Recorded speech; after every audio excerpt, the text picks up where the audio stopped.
Hello, welcome or welcome back to my channel and welcome to my January, February and March wrap up. So I have 22 books to tell you about that I have read so far this year, and it all started off really well. In January I read 10 books, and then in February I read 7, and towards the end of February and most of March I was in a reading slump, so I read 7 in February, and then in March I read 5, and most of those 5 were like towards the end of the month where I am not getting out of the slump. So yeah, it all started off really well, and then in March I was really slumping, and I feel like I've always get on a reading slump in March. I don't know what it is about March, but it just makes me not want to read, I guess. And actually, the first book that I finished this year, I actually started in January, and it was a reread, and it was The Shadow Rising, which is book four in the Wheel of Time series, and it is fantasy. And I always struggle to give a synopsis for the series, and I've read the whole series and I've watched the TV show, and still I struggle to somehow give a synopsis of this series. I mean, in general, I don't know why. But basically, like I said, this is fantasy, and there was someone that was like the dragon, and he fought like the evil forces, and now thousands of years later, that dragon is gonna be reborn in someone else, and the dark forces are gonna return, and that someone else has to fight the dark forces again, and there are the Aes Sedai who are like sorceresses basically, and they know about this prophecy of the dragon returning, and some of them are like looking for the dragon, and they know that he will be of a certain age and he will have been born somewhere specifically, and so they're looking for him, and they find a group of kids 18, 20, I'm not entirely sure actually how old they are, but around that age, in a small village, and they know that one of them is this dragon, and then they go on some quests to find out who the dragon is, and the dark forces are appearing. And in this book specifically, two characters really get more into the story, get more present in the story, and I really like to see that. I was very excited to get to that point, and this was already one of my favorites the first time I read it, but I gave it 4.5 stars, and this time I actually gave it 5 stars.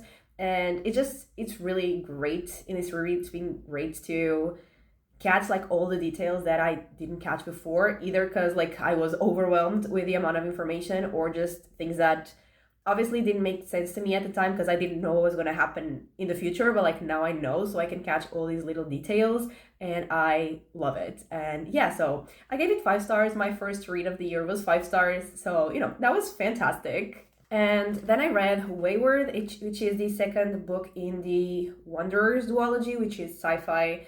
And so in the first book, there are some people who out of nowhere, they call it sleepwalking, but it's not exactly sleepwalking, but they just start walking towards something, and it's a group of people. They all seem to be going in the same direction, so they seem to have a destination, but they can't communicate with anyone else, so no one else knows where they're going, and they don't stop to sleep or eat or anything, and they're just going somewhere, and we follow some of the people that are going with them, following the sleepwalkers, so loved ones basically. One of the main characters that we follow is the sister of the first sleepwalker, and then you also follow some scientists who are trying to figure out what the hell is happening and how to fix it.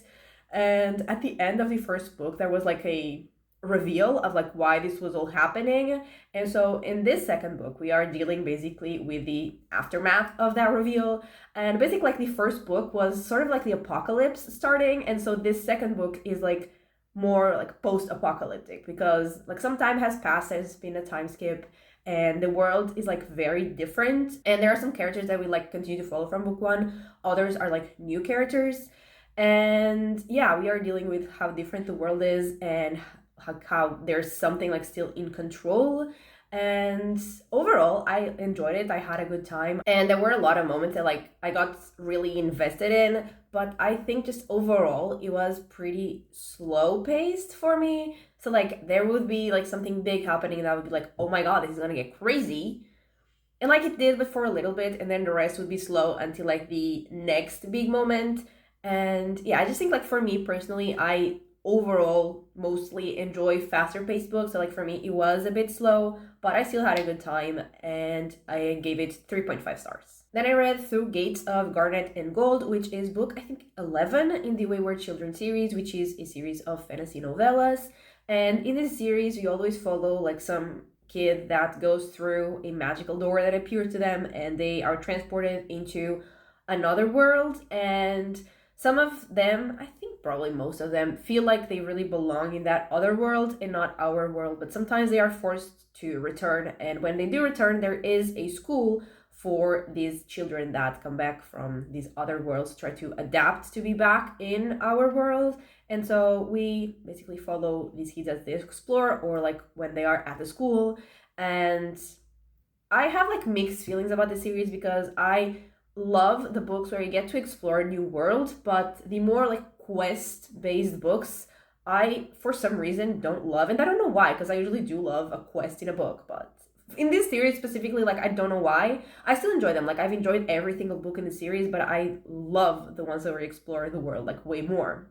And so this one was supposed to be a quest book. So I was excited, but I was, I had that in mind. And we actually were following the character that was the main character of the first book in the series. So it was really nice to see her again. And we are following her as she is like in this other world, which is the Halls of the Dead. And basically there are like dead roaming around, and the living people, they have to stay very still like as statues. And she, really feels like that's where she belongs. She really likes her life there. But one day like the dead start going crazy and attacking the statues, and the queen of that place actually helps our main character like leave and asks her to get help. And so she's back like to her original world, and she finds her friends like at the school, which was really nice. It was really nice to see like all of these familiar characters working together and like seeing them all again. It was really nice. And they go on a quest to help her, and we do get to explore actually like, a big part of her world as well. And I actually really liked it. I was pretty invested in the plot, and I also was really liking to see all these characters again. So I did have a really good time. And I also did like the ending. It was, at the beginning, it was not what I expected it would be. Then I started see that it was building up to that, and I actually did really like it. And I gave it 4 stars. Then I read Home Before Dark, which is a mystery thriller, and we are following Maggie. And at the beginning of the book, we hear that her father passed away, and she inherits this, like the house where they very briefly lived, like 20 years ago or something. It was very long ago. And they basically like had to run off in the middle of the night because something was like haunting them. And she was too small to remember any of it, but she knows the whole story because her father actually wrote a book about it, and it became like very popular, and it is supposedly like nonfiction. It was everything that happened to them, but she actually doesn't believe that any of it happened. And so we get like the present from Maggie's POV because she actually decides to go into the house and like renovate it, and we get what we think or what her father says is the past in the book, but we never really know like how reliable he is. So like you never really know if it happened or not until we get to obviously the end. And so we are seeing Maggie as she is at the house, and weird things are happening actually while she is there. So she's starting to maybe wonder if it did all happen. And we get to meet some characters from the books, like real people obviously, but that we learn about in the book. Like I said, we never really know like if the things in the past happened or not. So like I was very intrigued because I wasn't sure if there was a supernatural element or not. So I was kind of like hooked because I really wanted to know. And yeah, I had fun. The reveal was kind of like over the top, but for this kind of book, I don't mind that at all. And I thought it was really fun. I had a really good time, and I gave it 4 stars. Then I read This Inevitable Ruin, which is book 7 in the Dungeon Crawler Carl series, which is like fantasy sci-fi, and it's the last book currently out. The next one comes out this year, and I'm very excited for it. But yeah, so this is, like I said, sci-fi fantasy, and we are following Carl, and basically like the worlds at the beginning of the first book was like invaded by aliens, and they like people have to go into a dungeon where they're gonna go through various levels, and this like it's very much like a video game where you have, you know, XP, you have skills, you have an inventory, you have like boss battles, and they have to go through the various levels of the dungeon, and whoever survives and gets to the end gets like a massive prize. And so you're following, like I said, Carl, who is a human, and also Donut, who is a cat. And we see them as they go through the various levels of the dungeon, as they like meet a bunch of other people, and as they get more and more like into the lives of even like the NPCs of the dungeon. And I really, really love it. It's very funny, but at the same time, it's like very brutal. And like, I absolutely love the characters. I love the action. And towards like the later books, the like world outside of the dungeon and like the politics have been getting more and more like part of the story, which I'm also really liking to see. And yeah, I always really love these books. I have such a good time with them. And this one was absolutely no exception, and I gave it 4.5 stars. Then I read Coffin Moon, which was a horror book, and we are following Dwayne, and he and his wife are taking care of her niece, Julia. She has gone to like live with them after a tragedy happened with her parents, and they are, you know, trying to adapt to having this kid live with them. But everything seems to be going well, everything is getting better, and one night, Dwayne like meet some sketchy people at the bar that he works at, which is, I think, like it belongs to his in-laws, I'm pretty sure. And there are like some sketchy people there, and he gets sort of like involved with them. And one of the people from that group, or like the leader of that group, is actually a vampire. And they like really don't like each other. They get in like a mess, and that vampire guy actually basically destroys Dwayne's life. And so he and the niece, Julia, they go on like a revenge quest, basically. And they go on this road trip to try to find this vampire guy who ruined their lives. And like, I liked it, but I didn't love it. And I think it's because I never really connected to Dwayne. So I was along for the ride, but I was not emotionally invested in it, you know? And I did like that we got to see like stuff from the vampire's POV. So like it kind of humanized like Dwayne's villain, you know? So I did like to see that, and there were some action scenes that I enjoyed, but I just didn't love it as much as I expected. Like from hearing some people that I follow talk about this book, I thought I was gonna absolutely love it, and I didn't. Like I liked it, but I didn't love it, and I gave it 3.5 stars. Then I started to read some like romance books for my romance video, and this year, just like last year, they were all recommended by my best friend. And so the first one was Love Bites Harder, and this is the third, I think, book in the Made It to the King series, which is like fantasy romance. And we are like in the all of the books from the series follow like one of the sisters, and they're like sirens. And like I obviously did not read the first two books, but this one was like separate enough that she told me was fine, and it absolutely was fine to read it just by itself. And so we're following one of these sirens, and she goes to the Fey world like by mistake. And after getting to the Fey world, like the only way to get out is to be mated to a Fey. So she really needs to find a Fey to mate with. And she meets the king, and the king of the Fae tells her that he's gonna help her find a mate, and he like introduces to a bunch of guys, but obviously it's the two of them who end up falling in love. And like I actually like this more than I expected, because it was just so like ridiculous in a good way, and it was very funny, and it was not like as serious and as romantic as it could have been, and that definitely made it more fun to me. Like it was nothing that I loved, because I just don't love romance in general, but it was fun and it was funny, and I actually had a good time, and I gave it 3 stars. Then I read A Box Full of Darkness, which was one of my anticipated releases, just like Through Gates of Garnet and Gold, and this is a thriller horror. And so this is set in 1989. We are following 3 siblings. We have Violet, Vale, and Dodie, I think. And we know that like in the past they did not have like a good childhood. Their parents were not very good people, and their youngest brother actually disappeared while they were playing a game of hide and seek, and like he was never found, either dead or alive. And now it's like many years later, they are adults living their lives, and they are all called back to their hometown and to like their home by the ghost of their brother, who like someone saw the ghost of their brother and like contacted them, and basically he wants them all to come home. And so they do all return home, and they are investigating what happened to their little brother. And there are like a lot of secrets being revealed about like the little boy and like about their family in general. And I was like invested in that story. I was really lucky to see that.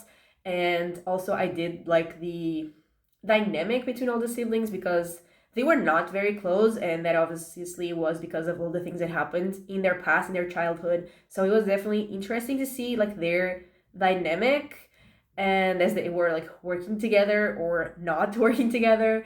And I was really liking to see that. I just didn't really care about all of the other things that we were getting, like about their personal lives, like about their children or about their starting romances. Like I didn't care about any of that. Anything that was like out of the investigation of like what happened to their brother and everything, I did not care. But I did enjoy like the creepy aspect of it, and overall I did have a good time, and I gave it 3.5 stars. Then I read The Body Farm, which is book 5, I think, in the Kate Scarpetta series, which is a mystery crime series, and we follow Kate Scarpetta, and she is a medical examiner, so we just follow whatever case she's like working on. And I have like mixed feelings about the series, because on the one hand I really like how they really like focus on the forensic details, because although I am now like while doing my PhD, I'm not working on anything forensic, but my master's was in forensic science, and I love still everything forensic related. So I really like that they really go like into the details of the forensic investigation. But I don't really like the characters very much. And like the main character, usually like she's okay. I don't love her, but I don't hate her. But there is like the detective that she works with. He really, really, really pisses me off most of the time. So yeah, I like usually the plots and like the investigation and all that, but the characters I don't love, which is why I've been reading this series for years, and I'm only on book 5 because I can't take a lot of these characters all at once. But in this book specifically, we're following like their investigation on the case of an 11-year-old girl, and things are like not adding up. Even like stuff with the body, like how it was found and like what was found in the body, and there are like some details that seem to not add up. And also like one of the police guys who's part of this investigation also appears dead in like some weird circumstances. And so there is this whole maybe cover-up happening, and they are investigating that. And at the same time we have like Kay and her niece and like their personal issues happening. And obviously at the end like it all comes together, and I actually did really like how it all came together, because there was one reveal that I sort of saw coming, but the other one I did not, and I did really like where it went and like how it all came together. But in this case, it was actually the main character that kind of annoyed me, especially like from the middle of the book to the end. I was really like not having fun with her specifically, but still overall, I enjoyed the investigation, I enjoyed the plot, and I obviously did enjoy all the forensic details that they mentioned, and I gave it 3.5 stars. Then I read Just Friends, which is the first book in the Never Just Friends, I think, series, which is romance. And in this book, we're following Rue, and he basically, like 5 years ago, had to move from the US to Australia. And now that like 5 years have passed, he's actually going back to the US, where he used to live during high school. And his best friend from high school, Tanner, is actually looking for a roommate, so he ends up staying there. And while they were in high school, Rue always had a crush on Tanner, but he was pretty sure that Tanner was straight, and Tanner was also pretty sure that he was straight. So like nothing ever happened, and he also never told Tanner that he liked him. But now that they are spending all of this time together and like reconnecting, maybe Tanner is not straight, and maybe he also likes Rue, and we see them basically fall in love. I mean, Rue was already in love, but we see Tanner also falling in love with Rue. I mean, maybe he was also already in love. We see them realize that they're in love with each other. And like it was fine. It's just not my kind of book. Like it was romantic and it was nice and it was cute, but that is really not my type of read. That's not what I enjoy reading most of the time. So like I have nothing bad to say about it. It's just not my thing and I did not care. Like I like the characters and even like the characters that were around the main characters, I also like them. Everyone or mostly everyone was really nice and like it was nice, but it was not my thing and it was just okay. But I did not have a lot of fun reading it and I gave it 2.5 stars, which is like right in the middle of the scale, which is literally what it felt like. Then I read Cryer's War, which is the first book in the Cryer's War duology, which is a fantasy. And in this book, we have humans and Autome, and there was like a war in the past, and the Autome are like in charge basically, and humans are mostly just servants to the Autome. And we follow Ayla, who is a human, and she works as a servant in the sovereign's house. And she's also part of a like rebellion group, and they want to overtake the power and the Autome. And Ayla specifically, like she wants revenge on the sovereign because he is responsible for killing her parents. So like she has this like specific revenge against one person, and so she wants to kill the sovereign's daughter, who's called Cryer. And so she has this whole plan, and we also meet Cryer, who is obviously an Autome, and she was made to be perfect in like the sovereign's image. And she like there's a lot that she doesn't know really like about anything.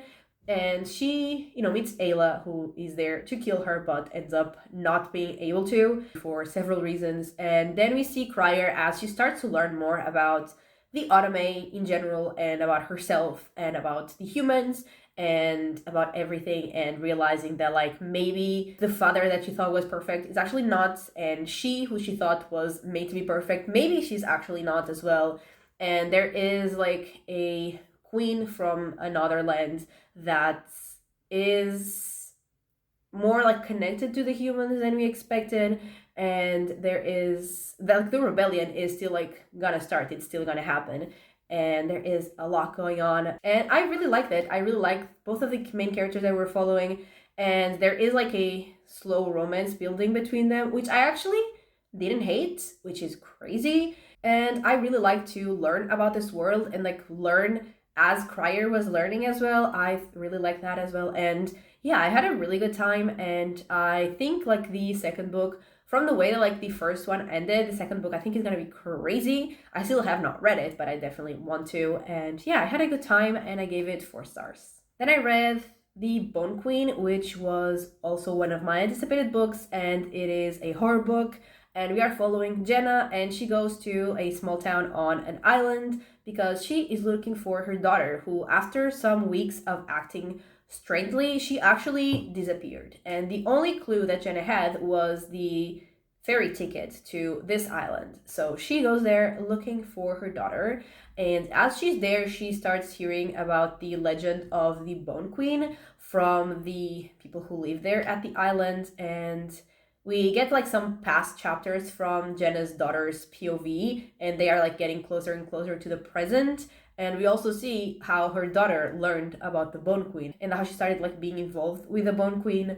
And we learn also obviously the story of the Bone Queen, and we meet some more characters who have like connections to her. And there were definitely like some creepy moments that I enjoyed, but I feel like it never reached like the level of creepiness and scariness, is that even a word? I don't know, that I wanted it to. And I feel like I was never connected enough to the characters to like personally care about their story.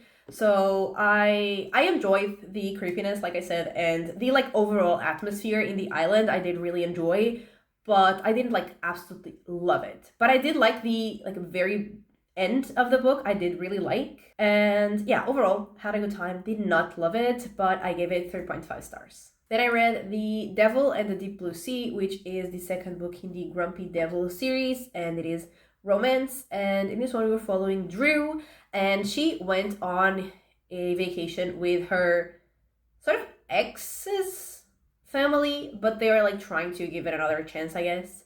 And literally like with his family, not him, because he sucks and he didn't even get there in time. And so she's on this vacation with like his family, and there is his brother Josh, who like Drew and Josh didn't get like the best first impression of each other, and so they never really liked each other that much.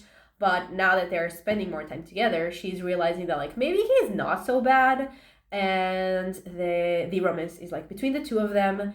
And I just honestly I couldn't have cared any less, and I didn't particularly like the characters either, and I was just bored. I was honestly just bored. I did not have a fun time. Maybe I was already getting like kind of burned out on the romance, because like I don't read romance throughout the year except like these months where I read four. And so like on the third romance I was just already like I am tired of this. And again, there was like nothing that was like absolutely terrible about it, but I was just bored. I did not have fun. And that's just because this is not my type of book.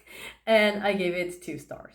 Then I read The Lightning Struck Heart, which is the first book from the Tales of Verania series, which is fantasy romance, and it was my last romance for that video. And so in this one, you're following Sam, and he was a wizard, or like an apprentice to a wizard.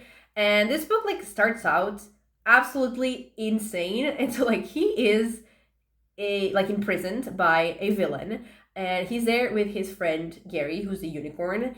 And then the villain is like giving his monologue, and then Sam like calls their other friend, who is a giant, and they all actually like manage to escape, and they go back to the castle because he is the apprentice of the king's wizard, and so he will be the wizard to like the next king, who is now the prince. But Sam actually has a crush on the prince's fiance, who is a knight who is called Ryan, I think.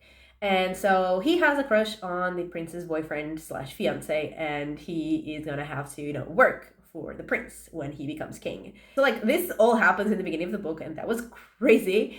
And then it gets crazier because the prince is kidnapped by a dragon, and so now Sam and Ryan have to go on this quest together to get the prince back. And while they are on this quest, they obviously spend a lot more time together, and we see their romance develop. And like once again, I did not really care about the romance, but everything else was very fun, very funny, and like in a ridiculous way, but like in the best way possible. And I like the characters. They were all funny, they were all very fun, and I had a good time overall. Like it was not, my favorite book ever, because it was very focused on the romance, especially like towards the end. I enjoyed it more until we got where it was really like focused on the romance, very romance heavy. But overall, I did have a good time. I had fun. I thought the characters were, crazy in the best way. And I gave it 3.5 stars. Then I read Disciples of Chaos, which is the second book in the Seven Faceless Saints duology. And we follow Ross and we follow Damien. And so in this world, there are like 7 saints. And in the city that they live at, there is like the Palazzo, which is where the disciples of the saints live. And the disciples basically have like a fraction of the power of the saints. And Ross is a disciple of the Saint Patience, and she lives there. And then Damien is like head of security of the Palazzo. And in the first book, in the beginning, there is like a body that is found. And obviously Damien, as head of security, has to investigate. And Ross actually also gets very interested in that investigation, because she is a disciple, but she's also part of a rebel group that wants to like destroy the system, because all of those people live like in luxury while everyone else is like living in poverty. And so she wants to destroy that, and also like personal reasons. And they start working together, and we know that they have like a connection from the past. And we explore all that in book 1. And at the end of book 1, there is like the reveal, obviously, of why all this is happening, because more bodies appear as well. And so we have the reveal of all that. And in this second book, we are dealing with the aftermath of that. And there's something that like we thought maybe was fixed, but turns out actually it isn't. And they are basically trying to figure out how to fix everything that went wrong.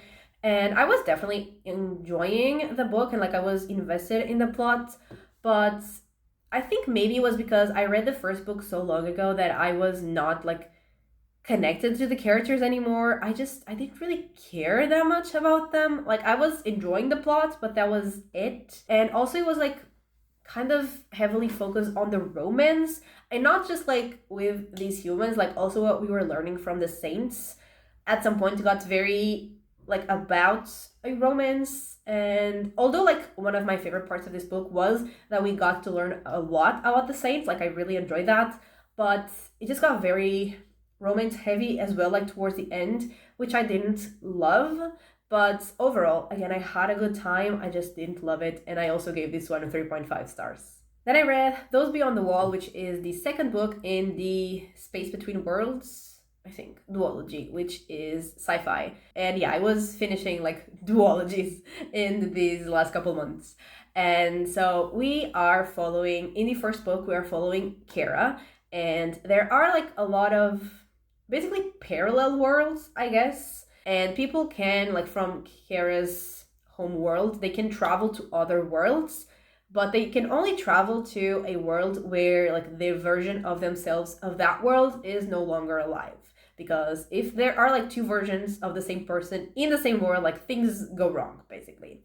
And so Kara actually is one of the people that do these travels between worlds, because most of the versions of Kara in other worlds are not alive, because out of the 380 known worlds, there are only 8 Karas alive. So she has like so many worlds that she can travel to. And so in the first book, there is like one of the remaining Karas actually dies, and so that there is this whole new world for Kara to explore, and she goes into that other world and she gets involved in some crazy things and starts, investigating what is happening. And I really, really like the first book. I think I gave it 4.5 stars. And yeah, I really liked the plot and like the world, but I also really liked the character that we're following specifically. And so like this book is set in the same world, but it's not really like a fully direct sequel, because it is like some time has passed. There is not this like world travel between worlds anymore, but like they know about it. And we are not following Kara anymore. We're following another character called Scales. And Scales sees someone like dying in front of her, but there is like the person is dying like in a gruesome way, but there is no one killing them. So she's very confused about all this. And then there are more bodies that appear like kind of in the same situation, and so she's investigating like why this is happening.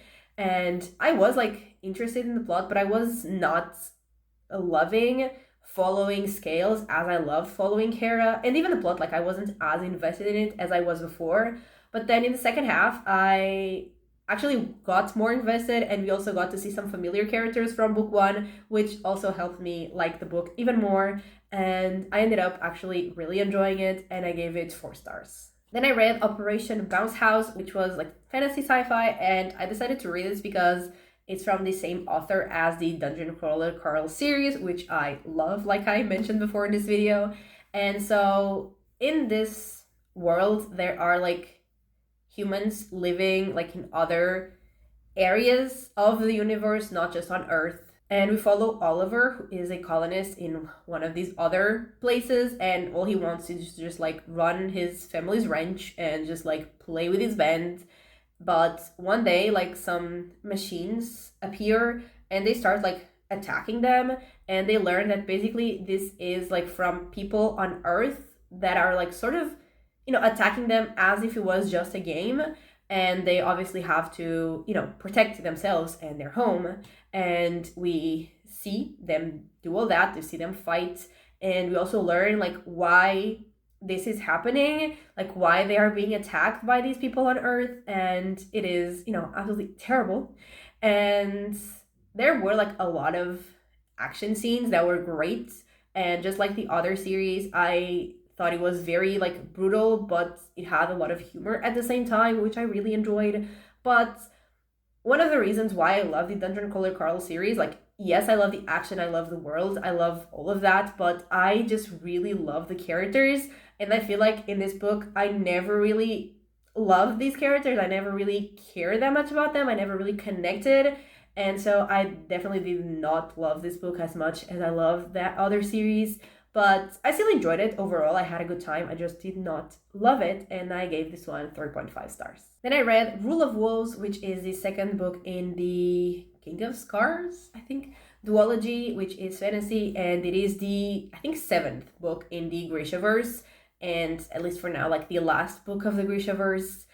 And like I read King of Scars, so like the first book in this duology, I think last year, and I didn't love it. And so I actually was not even planning on reading this book. But then it was really bothering me that I was not finishing like this whole universe because of one book. So I decided to just read it and finish the series because yeah, like it was just one book and it was really bothering me.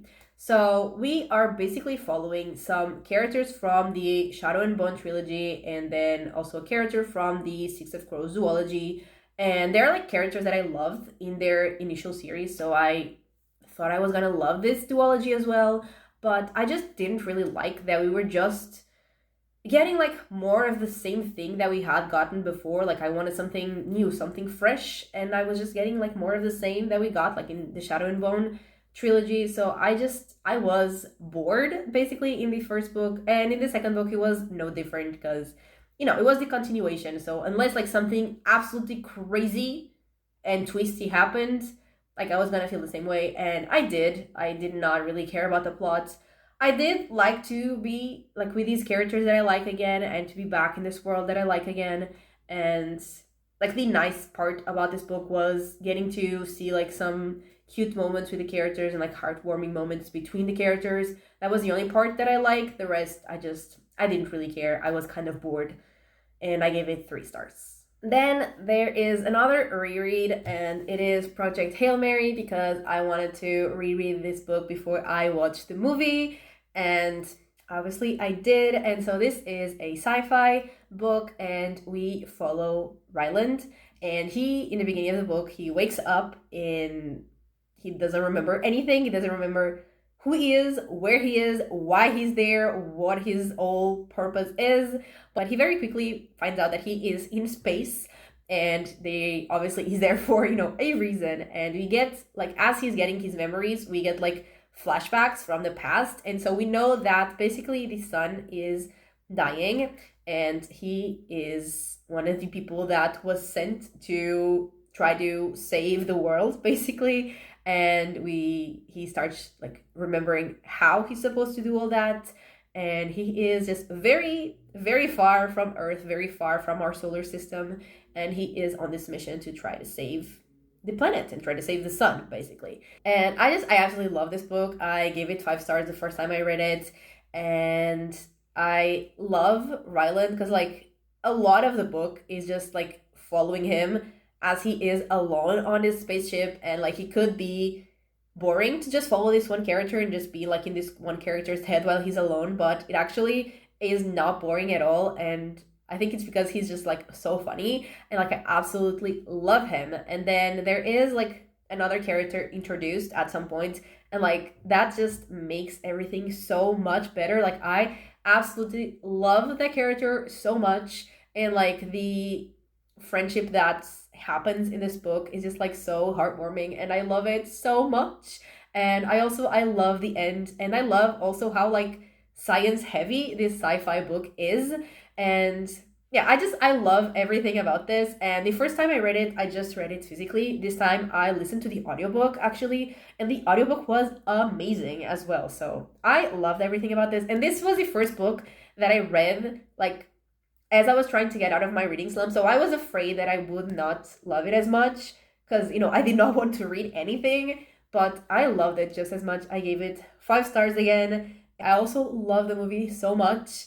And I watched it with my bestie who had not read the book. Like she didn't know about the story. And she also loved the movie, like even without any previous knowledge of the characters of the story. And we were just both like almost crying at the movie theater, so that was something. And yeah, absolutely loved it. Again, 5 stars. And spoiler alert, the only 5 stars that I've gotten were 2 rereads, so there's that. But yeah, moving on to our next book. Then I read Hell's Heart, which is sci-fi. I guess I was in a sci-fi kick while I was trying to get out of my slump, and it is actually one of my anticipated books. And so in this book we have like humans living all around the solar system, and there are like some massive creatures that live around Jupiter, and they are called the Leviathans. And people actually like get to these Leviathans and like catch them and like harvest energy from them. And our main character, who like we never learn her name or like the names of two other characters, she just gives initials. And so for her we have I, and we are following I as she is trying to get a job and go on one of these missions. And she meets a woman that she calls Q, and they work to get on this mission together. And they also meet their captain, who she calls A. And they are, going towards Jupiter. And then their captain, who is A, she says that like the goal is really to catch the like biggest Leviathan, that some people even think that is only a myth, but like she has seen it before and she wants to get it. And so we are going on this mission to catch the biggest Leviathan out there. And this is a book that the main character wrote, basically, where she's telling her story to like the other people in the world. And so we are always in her head in like a first person POV as she's telling her story. And her head was not a place that I enjoyed being, basically. I did not like her. I did not care about her personal stuff and like her relationships with everyone else. And I did not really like her. And since we were following everything from her head, I did not enjoy it. And like there were some action scenes with the Leviathans that were fun, but other than that, like I did not enjoy the way that the story was told, basically. The only time that I actually cared was at the epilogue, where the main character was like getting more, real about things, about emotional stuff. And I think it was the only time that I actually connected to her. So like really at the end of the epilogue. So, I never really cared or liked her, and I gave it 2.5 stars. Then I read The Hedge Knight, which is the first book in the Tales of Dunk and Egg, I think that's what it's called, which is a series of fantasy novellas. And I decided to read this novella because I had watched A Knight of the Seven Kingdoms, the show, and cannot move on from these characters. I still absolutely love them so much. And I just wanted to experience the story in the novella form. And so I read it, and basically you are following Dunk, who is a knight that is like basically he was a squire, and like his knight dies at the beginning of the book, and he is now like going to a tourney that is at Ashford, and he wants to basically be hired by like some lord to be a knight for them. And he meets a small boy called Egg on the way there, and Egg wants to squire for him. And he at first like does not want a squire, but eventually he's like, okay, fine, you can follow me around, I guess. And we see them as they are like getting to the tourney, and then things get very like more serious because some bad things happen, and like Dunk gets involved with some people, and it gets definitely more serious. But I don't think that is actually in the synopsis, so I'm not gonna tell you what happens. But I love it. Like I love so many characters in this story. And like the show was exactly like the book, and I had like seen people say that, like from the people that had read the book. But like while I was reading, I was like, most of these conversations are like word for word exactly the same as the show, which like is great. I love that they really kept the book like as it was. The only change that they really made in the show was that they put more Lionel in it, which I think was a great addition because I absolutely love Lionel so much. He is so fun. So definitely a great addition to the show, like to have some more Lionel. But yeah, I loved it. I love these characters. I love the story, and I gave it 4.5 stars. And then our final book is Voidverse, which is sci-fi and was also one of my anticipated books. And in this world, like people live in the void, which is like a vast nothingness, and there are rocks in this void, and the rocks are where people live. and we start following Emery. Like, we have different parts, like the book is divided in parts, as books are, and every part is like from someone's POV, basically. And we start with Emery, and she, lives on one of these rocks. And one day there is a woman who gets there that they call the Sinker, and she is like, she knows a lot about the void and about the world, and Emery has never left her rock, but her son is sick, so she goes with the Sinker, like, to somewhere where she can get the medicine, and then she gets back home. But like, while she's with the Sinker tells her about the Construct, which is this machine that destroys rocks to basically fuel itself.